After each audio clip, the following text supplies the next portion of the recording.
Warahmatullahi wabarakatuh.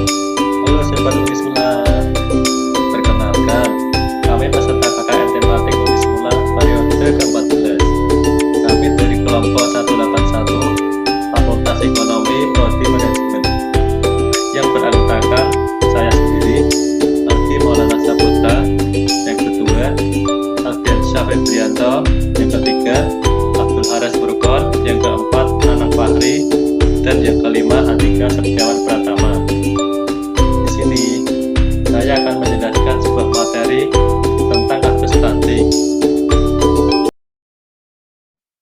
Pengertian dari stunting itu sendiri.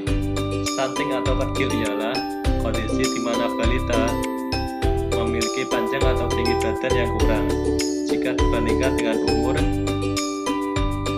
dan kondisi ini diukur dengan panjang atau tinggi badan yang melebihi dari -2 standar deviasi median standar pertumbuhan anak-anak dari WHO. Balita yang kena stunting termasuk masalah gizi kronik atau gizi buruk yang disebabkan oleh banyak faktor, seperti yang pertama, faktor dari kondisi sosial ekonomi, yang kedua, kondisi gizi ibu saat hamil, yang ketiga, kesakitan pada bayi, dan yang keempat, kurangnya asupan gizi pada bayi. Balita yang terkena stunting di masa yang akan datang akan mengalami kesulitan dalam mencapai perkembangan fisik dan kognitif yang faktor penyebab stunting. Yang pertama, nutrisi ibu yang buruk biasanya membatasi pertumbuhan janin. Pertumbuhan janin yang buruk pada akhirnya meningkatkan risiko kematian neonatal. Dalam 1000 hari pertama, risiko stunting terkait erat dengan kesehatan ibu. Yang kedua, lingkungan yang tidak mendukung. Lingkungan yang tidak mendukung biasa seperti ketidakhadiran pengasuh dapat menyebabkan kebutuhan makan anak tidak maksimal, dan kesempatan bagi anak untuk bermain dan belajar menjadi lebih sedikit. Keduanya dapat berpotensi menghambat pertumbuhan dan perkembangan si kecil atau si balita. Selain itu, ketika akses untuk mendapatkan makanan yang berkualitas sangat-sangat terbatas atau bahkan terhambat sama sekali. Yang ketiga, kurangnya makanan pendamping ASI atau MPASI. Kurangnya asupan MPASI adalah salah satu penyebab stunting pada anak. Solusinya adalah menggabungkan pemberian ASI dengan makanan pelengkap. Ibu bisa kombinasikan makanan seperti sereal, buah-buahan, sayuran, sigmafit, dan makanan pokok lainnya. Faktor yang keempat ialah masalah kebersihan makanan dan air. Penyebab stunting pada anak selanjutnya datang dari masalah kebersihan makanan dan air yang tidak terjamin. Makanan dan air yang terkontaminasi oleh polutan lingkungan atau yang disebut dengan mikotoksin atau bahan kimia yang berbahaya yang diproduksi oleh jamur-jamur pada makanan sisa dapat menyebabkan infeksi yang menghambat pertumbuhan si bayi atau si anak kecil. Yang kelima ialah faktor tidak mendapatkan ASI secara eksklusif. Anak-anak atau balita yang tidak mendapatkan ASI secara eksklusif memiliki kemungkinan lebih besar mengalami stunting.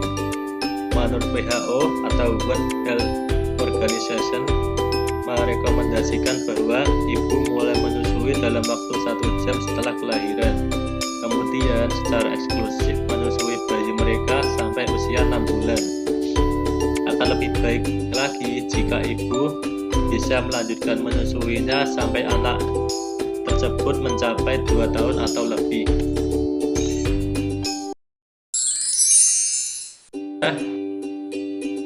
Akan menjelaskan ciri-ciri anak yang terkena stunting. Ciri-ciri pertama ialah anak tersebut berbadan lebih pendek dibandingkan anak seusianya.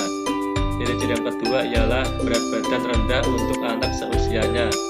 Yang ketiga ialah pertumbuhan tulang tertunda atau pertumbuhan tulang balita tersebut melambat.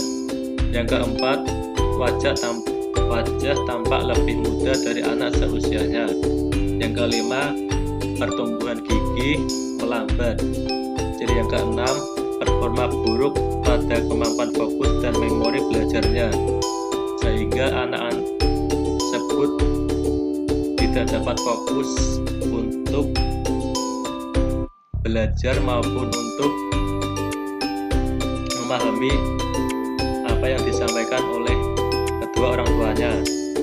Jadi yang ketujuh ialah usia anak 8-10 tahun menjadi lebih pendiam, tidak banyak melakukan kontak mata terhadap orang di sekitarnya. Jadi yang kedelapan ialah berat badan balita tidak naik, bahkan cenderung menurun. Ciri-ciri yang ke-9 ialah perkembangan tubuh anak terhambat, melambat seperti telat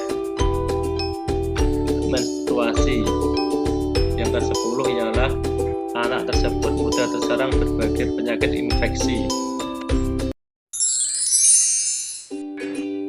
Yang kelima, saya akan menjelaskan dampak dari stunting, baik dari jangka panjang maupun dari jangka pendek. Dampak dari jangka panjang tersebut ialah yang pertama, postur tubuh si balita tidak optimal atau lebih pendek dibandingkan pada umumnya. Dampak yang kedua ialah meningkatnya resiko obesitas atau kegemukan dan penyakit lainnya. Dampak yang ketiga ialah menurunnya kesehatan reproduksi. Dampak yang keempat ialah kapasitas belajar dan performa kurang optimal saat sekolah atau produktivitas dan kapasitas kerja tidak optimal. Sekarang akan menjelaskan dampak dari jangka pendek. Dampak dari jangka pendek tersebut ialah yang pertama, sering sakit bahkan risiko kematian yang sangat tinggi. Dampak jangka panjang yang kedua ialah menghambat pertumbuhan syaraf anak sehingga fungsi kognitif dapat menurun. Dampak jangka pendek yang ketiga ialah perkembangan motorik lebih melambat. Dampak jangka pendek yang keempat ialah kesulitan dalam mengungkapkan bahasa ekspresif atau mimik wajah. Yang kelima ialah meningkatnya biaya kesehatan atau anak tersebut mengalami sakit-sakitan. Saya akan menjelaskan cara mencegah stunting baik bagi ibu hamil, balita, anak-anak sekolah, remaja, maupun dewasa. Cara mencegah untuk ibu hamil ialah 1. Pemantauan kesehatan secara optimal pada 1000 hari pertama kehidupan bayi. Yang kedua ialah pemeriksaan kehamilan secara rutin dan berkala. Yang ketiga ialah memberikan makanan tinggi kalori, protein, karbohidrat, serta mikronutrien untuk bayi. Yang keempat ialah melakukan deteksi penyakit menular dan tidak menular sejak dini atau sejak bayi dilahirkan.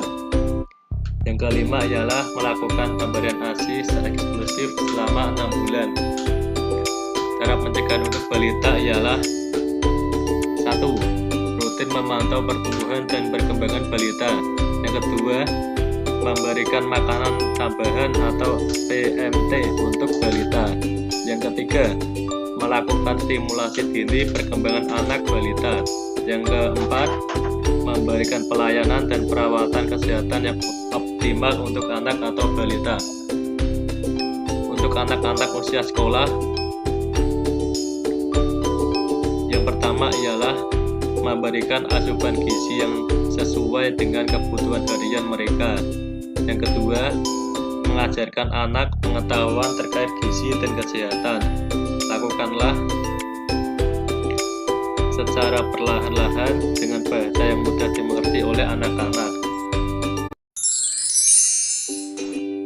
Cara pencegahan stunting terhadap remaja ialah pertama, membiasakan anak-anak untuk dapat melakukan perilaku hidup bersih dan sehat atau PHBS, pola gizi seimbang, tidak merokok, tidak minum minuman keras, dan tidak memakai narkoba.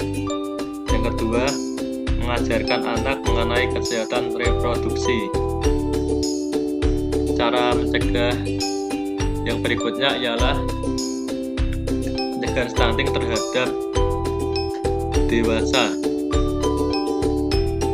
Yang pertama adalah memahami seputar keluarga berencana atau KB.